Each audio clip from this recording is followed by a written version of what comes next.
केंद्र सरकार की जन कल्याणकारी योजनाओं के बारे में जनता से संवाद करने के लिए केंद्र सरकार के मंत्री देश भर में जन आशीर्वाद यात्रा में शामिल हो रहे हैं।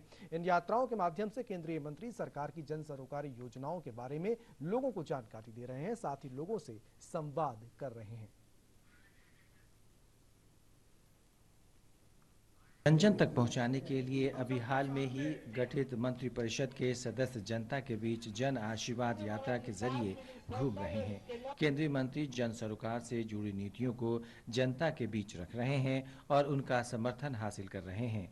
असम के पूर्व मुख्यमंत्री और केंद्रीय मंत्री सर्बानंद सोनोवाल ने जन आशीर्वाद यात्रा के दूसरे दिन असम के मोरीगांव जिले के एक सम्मान समारोह को संबोधित करते हुए केंद्रीय मंत्री सोनोवाल ने कहा कि वह असम और पूर्वोत्तर क्षेत्र के विकास के लिए काम करेंगे।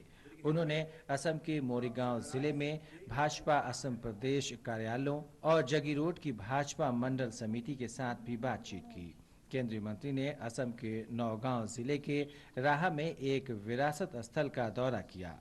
सोनोवाल ने तिवा राजा भुंगल भोलहूर की प्रतिमा पर पुष्पांजलि अर्पित की।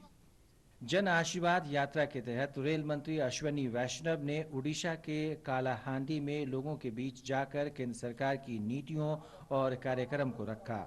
उन्होंने कहा कि केंद्र सरकार ने विषम परिस्थितियों में भी जनता के हित में काम किया है। केंद्रीय वित्त राज्य मंत्री पंकज चौधरी की उत्तर प्रदेश के बस्ती जिले से शुरू हुई जन आशीर्वाद यात्रा सिद्धार्थनगर महाराजगंज जनपद होते हुए गोरखपुर जनपद के भारतीय जनता पार्टी क्षेत्रीय कार्यालय पर पहुंची, जहां पर जन आशीर्वाद यात्रा का समापन समारोह हुआ। 18 तारीख को लोकसभा बैठा और नया मंत्रिमंडल का विस्तार हुआ था।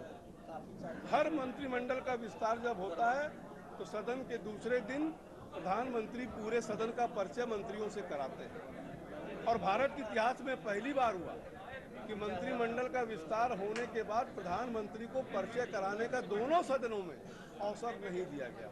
उसके नाते प्रधानमंत्री जी ने एक कटाक्ष भी किया था।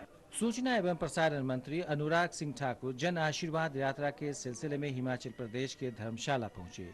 केंद्रीय मंत्री ने मां ज्वाला की पूजा अर्चना भी की। उन्होंने एक प्रेस वार्ता में कहा कि केंद्र की मोदी सरकार जन कल्याण को समर्पित है। उन्होंने कहा कि कोरोना काल में जब देश में सप्लाई चेन प्रभावित हुई थी, तब भी प्रधानमंत्री ने देश में गरीबों को मुफ्त में अनाज पहुंचाया। सूचना प्रसारण मंत्री का कांगड़ा पहुंचने पर भव्य स्वागत भी किया गया। Emergency credit line guarantee scheme Bharat में आज तक बैंक पहले गारंटी लेता था, फिर लोन देता था, कोलेटरल लेता था, फिर लोन देता था।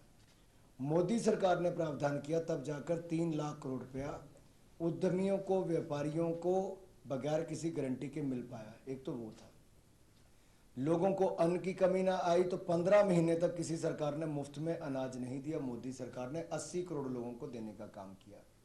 3 महीने तक बहनों को रसोई गैस का सिलेंडर भी मुफ्त में दिया और इसके साथ साथ 31,000 करोड़ रुपए की मदद सीधे तौर पर खातों में पैसा डालकर मोदी सरकार ने 20.5 करोड़ महिलाओं को दी। इसके अलावा 3,000 करोड़ रुपया वृद्ध, विधवा, दिव्यांग को देने का काम मोदी सरकार ने किया। केंद्र सरकार के मंत्रियों द्वारा जन आशीर्वाद यात्रा में उन्हें व्यापक समर्थन मिल रहा है। इन यात्राओं में केंद्र सरकार में अभी हाल में शामिल किए गए नए मंत्री और जिनका ओहदा बढ़ाया गया है, वो भी शामिल हो रहे हैं। Bureau report, DD news.